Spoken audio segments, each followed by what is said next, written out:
It's often said that family is everything. But what happens when money, power, and legacy collide with love, trust, and loyalty? Welcome to today's story, a tale of how one family business that was meant to unite blood ended up tearing siblings apart.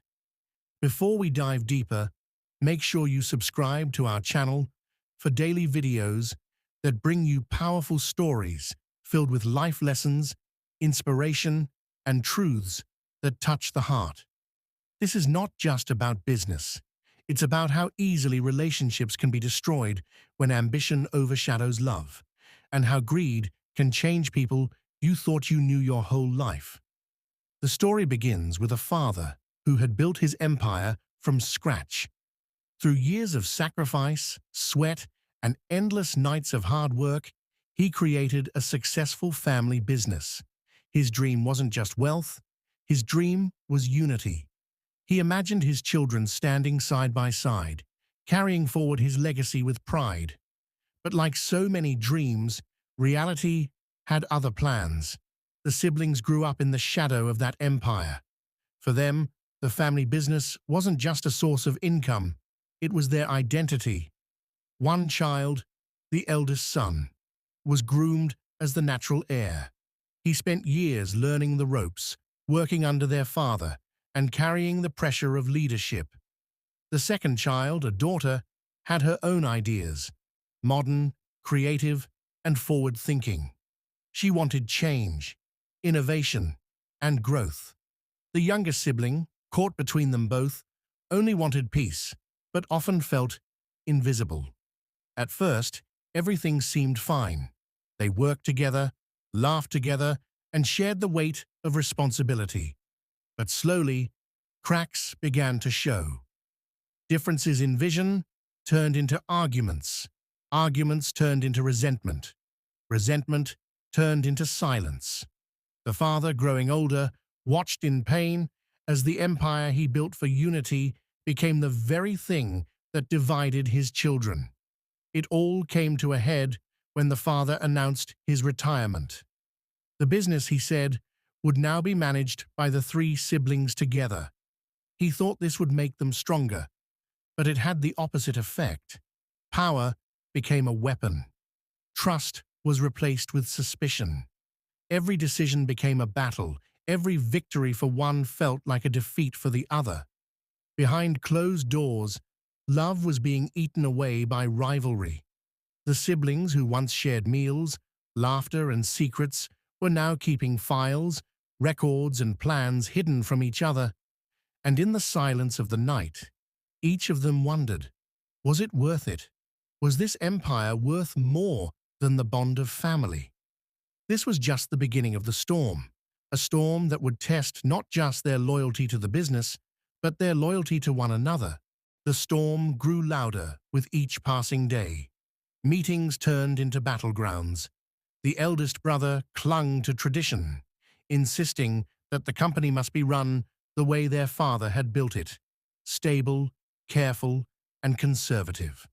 The sister, bold and visionary, pushed for risks, expansion, and modernization, and the youngest, caught in the crossfire, tried to mediate but only ended up being ignored, his voice drowned out by the clash of egos. What once was a business rooted in family values now became a war zone of pride. Employees began to notice. They whispered about the tension at the top, about how the once united siblings now barely looked each other in the eye.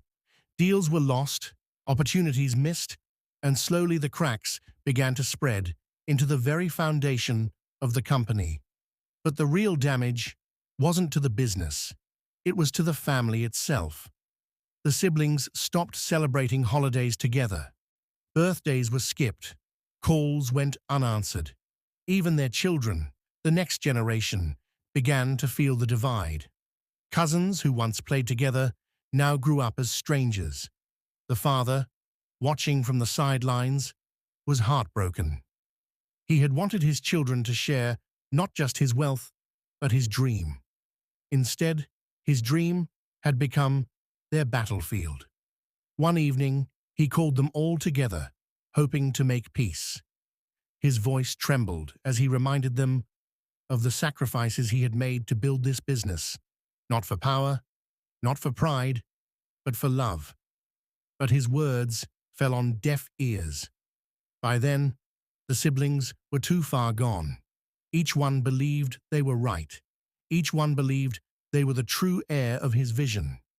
And so, the meeting ended like all others, in silence, with each sibling walking away, more distant than before.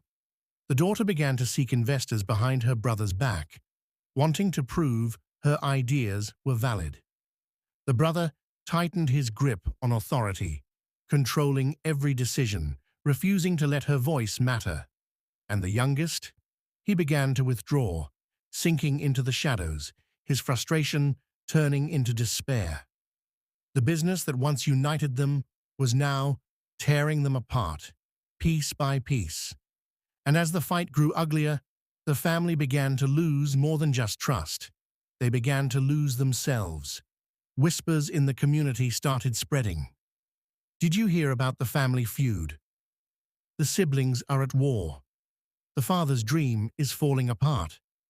What was once a symbol of pride now became a story of shame, a lesson to others about how greed and pride can destroy even the strongest of bonds.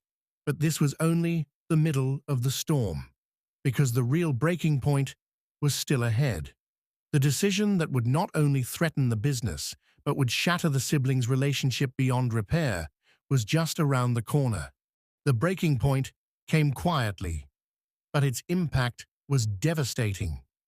The sister, convinced that her brother would never listen, made a deal in secret. She brought in outside investors who promised to fund her vision of expansion. It was bold, risky, and entirely against the values their father had instilled. When the eldest brother discovered the betrayal, he erupted. The boardroom, once a place of strategy, became a battlefield of accusations. He slammed the papers on the table, demanding answers. His voice shook with rage as he accused his sister of destroying the very essence of the company.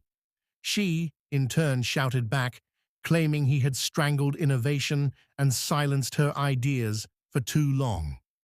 The youngest sat quietly at the corner of the table, watching in disbelief as his siblings tore each other apart.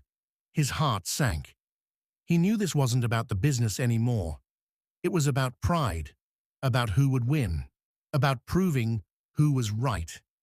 Their father, now frail and tired, watched helplessly.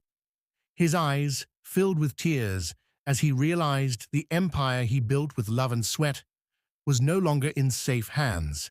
It wasn't the market, or competition, or even failure that threatened it. It was his own children. The fight didn't stay behind closed doors. Soon, employees began to take sides. Some supported the brothers' steady leadership. Others believed in the sisters' daring vision. The company that was once united under a single dream now split into factions, each pulling in a different direction. Productivity dropped. Clients grew nervous. And the family name, once spoken with respect, now carried the bitter taste of scandal. The youngest brother finally tried to speak up. He begged them to remember who they were, to think of their father, to think of the generations before them who had worked so hard to build this business. But his voice, soft and pleading, was drowned out yet again. No one listened. In the weeks that followed, lawsuits were filed. The sister's deal with the investors caused a ripple effect that forced the company into chaos. The brother, determined to stop her, used every legal weapon he could, and the youngest, trapped in between, watched his family unravel with each new hearing, each new accusation. At home, the youngest brother stood at a crossroads. He could stay silent, allowing the feud to consume the family and the business, or he could take a stand, even if it meant breaking both hearts. For days, he wrestled with the weight of the decision. He remembered his father's words, spoken long ago. A family business only survives when the family survives. Lose that, and the business is nothing but bricks and numbers. With those words echoing in his heart, he made his move. At the next meeting, he rose to his feet, trembling but determined. His voice, though quiet at first, grew stronger as he spoke. We've all forgotten why we started. This company was built on love, sacrifice, and unity. Now it's tearing us apart. I won't stand by and watch our family destroy itself for power. The room fell silent. For the first time, both brother and sister stopped arguing. His words cut deeper than any lawsuit, deeper than any betrayal. But he didn't stop there. He laid down his proposal. Radical, painful, but necessary. He urged them to sell the business, to let go of the empire that had become a weapon against them, rather than a bond that held them together. At first, the idea shocked them. Selling meant ending their father's legacy. It meant admitting defeat. But slowly, the truth sank in. What good was a legacy if it left the family shattered? What meaning did wealth or success have if the cost was love? Their father, listening from the corner, closed his eyes. A single tear rolled down his cheek. Perhaps, after all, letting go was the only way to save what truly mattered. Months later, the business was sold. The name was gone from the building, replaced by another. But for the siblings, something greater was restored. Slowly, painfully, they began to heal. They shared meals again. They spoke, not as rivals, but as brother and sister. The wounds ran deep, but time, forgiveness, and the shared loss began to mend them.